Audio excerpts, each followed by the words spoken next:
Story time.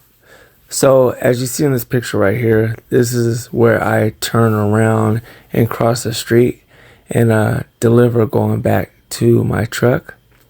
This corner is kind of important because across the street was a house that I have so many stories for of just crazy things that happened. But on this day, a couple of years ago, I had a woman that was sitting at this corner in her vehicle and she was looking at pictures and things like that. So I just walked up to her and asked her, "Hey, I've never seen you before. What are you doing in this area?" And she told me that her sister's daughter has been missing for some time. And that her sister's daughter, they believe, has done some drugs.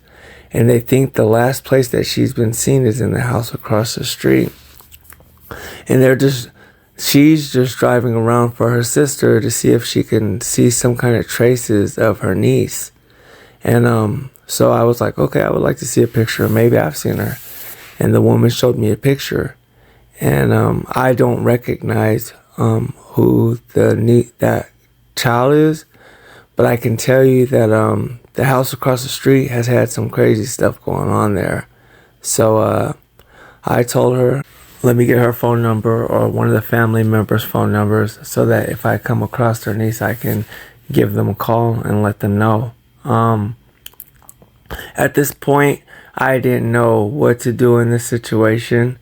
And they had already told me that, she had already told me that they had contacted the police and gone through all the rigmarole.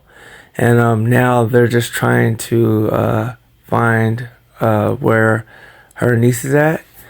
And so what I was thinking I can do is I can start asking people questions. And this opened up a new chapter to get me into talking to different people. So on this story, we're going to continue off of the story we were talking about, that corner on the street where that woman was coming looking for her niece.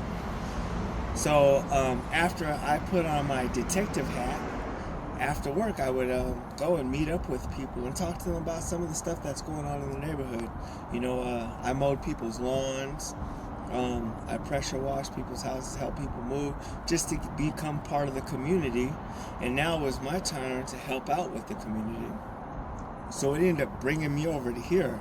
This area used to be a little outtake pizza spot, and there was this homeless man that used to sleep right here on the sidewalk. And anytime I ever needed to find him, that's where he'd be. Sometimes we would eat some food together and eat candy. But on this night, I came over here to talk to him because he knew one of the people that used to go to that house where that woman thought her niece was being held at.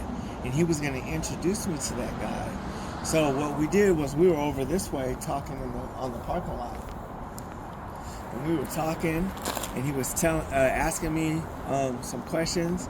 And he said the guy that we were talking to was standing right over there on the corner. And the guy was standing over there on the corner talking to someone, but you couldn't see the guy that he was talking to because the guy that he was talking to was backed up a little. So I'm standing right here talking to the man, and all of a sudden I see the guy that I'm supposed to come and talk to fall and hit the ground. But I'm not thinking anything about it. So I'm continuing to talk. And then I will walk this way. Then I look and I see this guy standing over him all buffed out. And I say to the guy, I was like, "Nigga, what the fuck?" And he said, "You want some of me too, white boy?" And he put his hands in a fist and he acted like he was about to punch me. And I was like, no, you don't want none of this smoke, homie. You're going to just have to hold on 1 second. What are you doing?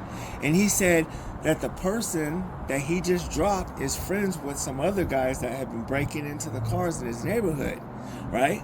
And I was like, "Bro, you need to stop." And he said, "What are you going to do about it?" So I said his name. And he was like, "How do you know my name?" And I was like, "'Cause I'm your mailman." And he looked at me and he was like, "Oh shit." And I was like, "You don't want none of this, bro." I was like, "I'm over here trying to do collect some information because I'm trying to help some people out."